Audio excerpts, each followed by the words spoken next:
चलिए बच्चों, इससे आगे वाला वीडियो मैं आप लोगों इससे पहले वाला वीडियो मैं आप लोगों को भेज चुकी हूँ।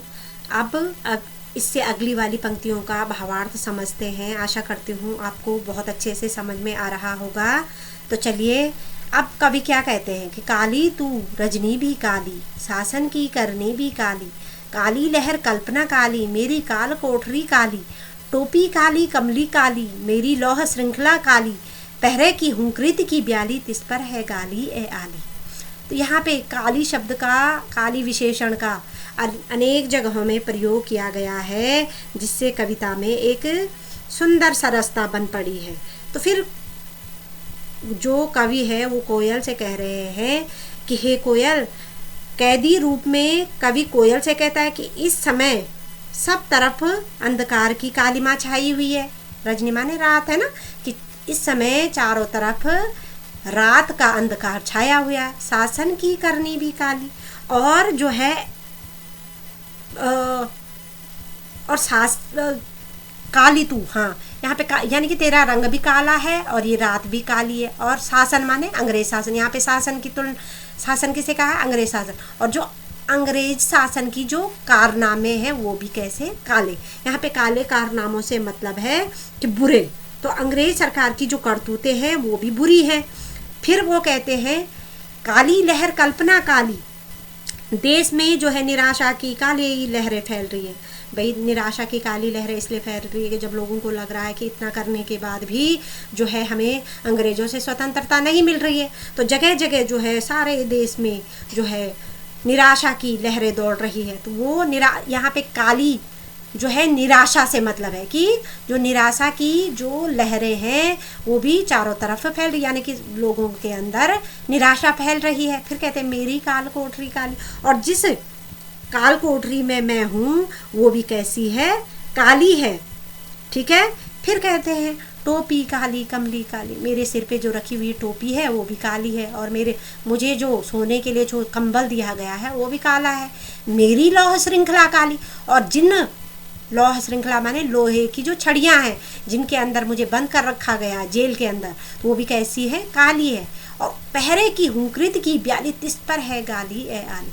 और जब ये सारी चीज़ें काली हैं तो उसके बाद जो है जेल के पहरेदारों की जो यहाँ पे है ना हुंकृति की ब्याली, तो हुंकृति यहाँ पे सांपिन, ब्याली माने सांप, तो सांप की हुंकृत माने फुंकार।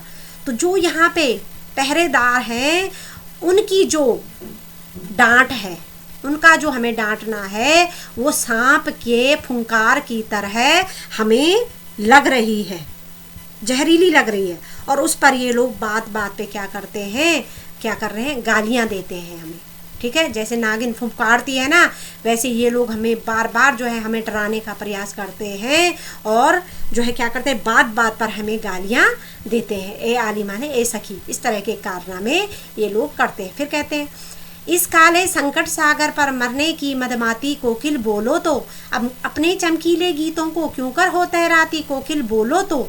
अब वो कहती है आगे कि कवि कहते हैं कि हे कोयल, इस समय अपार संकट सामने खड़ा है ना, इस काले संकट सागर पर, यानी कि इस समय पूरे भारतवर्ष पर जो है संकटों का संकट मंडरा रहा है। और इस मुश्किल की घड़ी में तुम मरने के लिए तैयार क्यों दिखाई दे रही हो? मरने को मदमाती माने तुम मरने के लिए मदहोश हो रही हो, यानी कि तुम मरने के लिए तैयार हो रही है। कोयल बोलो तो, अपने चमकीले गीतों को क्यों कर हो तैराती।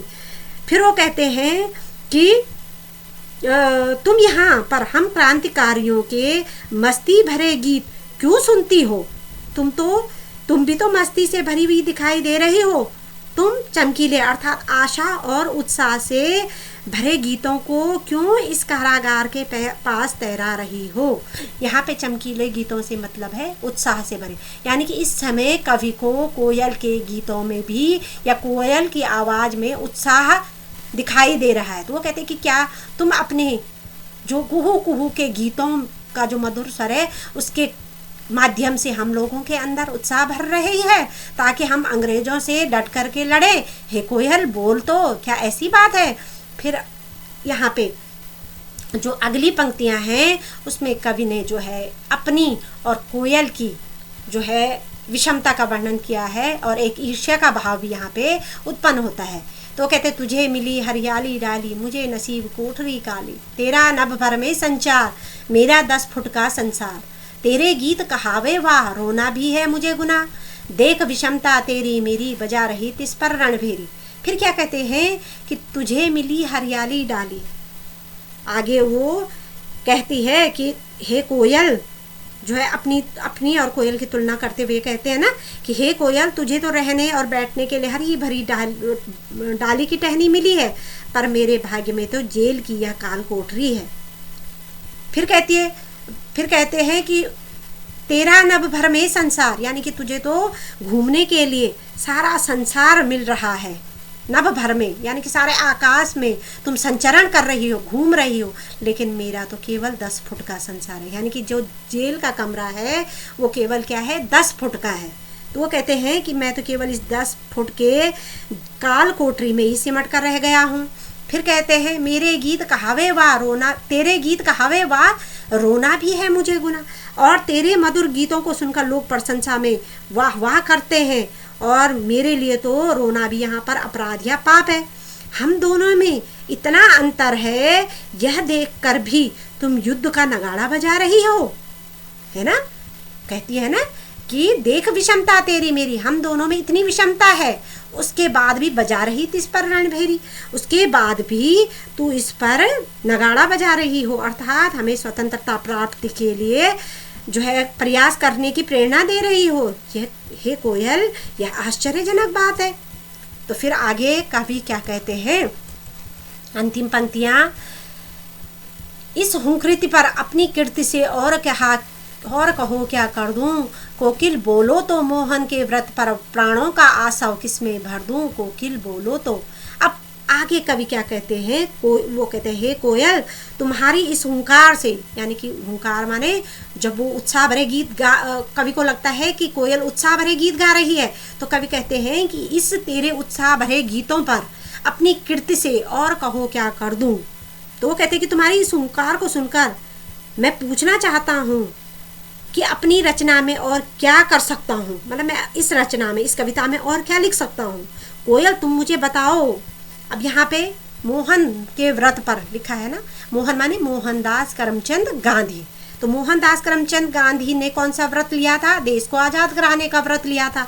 तो क्या कहते हैं कि गांधी जी के इस भारत को स्वतंत्र कराने के व्रत पर जो है मोहनदास करमचंद गांधी है ना, ने जो देश को स्वतंत्रता दिलाने के लिए जो व्रत लिया है या दृढ़ संकल्प लिया है, उसे मैं पूरा करने के लिए अपने प्राणों का आसव किसमें भर दूं, अर्थात अपनी प्राण शक्ति किसे दे दूं। हे कोयल तुम मुझे तो बताओ और कुछ तो इस विषय में बोलो, यानी कि मैं ऐसा क्या करूं जिससे कि मेरे देश को स्वतंत्रता मिल जाए और गांधी जी का जो है देश को स्वतंत्र कराने का व्रत भी पूरा हो जाए। तो इस प्रकार से बच्चों आप लोगों ने देखा होगा कि इस कविता के से हमारे अंदर जो है देशभक्ति की भावना बहुत ही प्रचुर मात्रा में आ गई होगी, और हमें अपने देश के लिए हमेशा जो है क्या करते रहना चाहिए, अच्छे कार्य करते रहना चाहिए जो है। और इस कविता में जो है कवि ने अनेक जगहों पर अनुप्रास अलंकार का प्रयोग किया है, और साथ ही खड़ी बोली जो इसमें भाषा है वो खड़ी बोली हिंदी का प्रयोग किया गया है। फिर जो है भाषा सरल और सरस है। तो इस प्रकार से ये इसका शिल्प सौंदर्य है, और जो छंद है वो मुक्तक छंद है। तो आपको इस सारी कविता का भावार्थ अपनी नोटबुक में लिखना है और मुझे व्हाट्सएप पे भेजना है, और जो प्रश्न उत्तरों का PDF है वो मैं आप लोगों को जो है भेज दूंगी। आप लोगों को प्रश्न उत्तर भी करके मुझे भेजने होंगे। तो चलिए अब इस पाठ को यहीं पे समाप्त करते हैं बच्चों। सर्वप्रथम आप माखनलाल चतुर्वेदी जी का जीवन परिचय करेंगे, उसके बाद यहाँ पे जो ये दिए गए वर्ड मीनिंग है, शब्द अर्थ है, इसको करेंगे और उसके बाद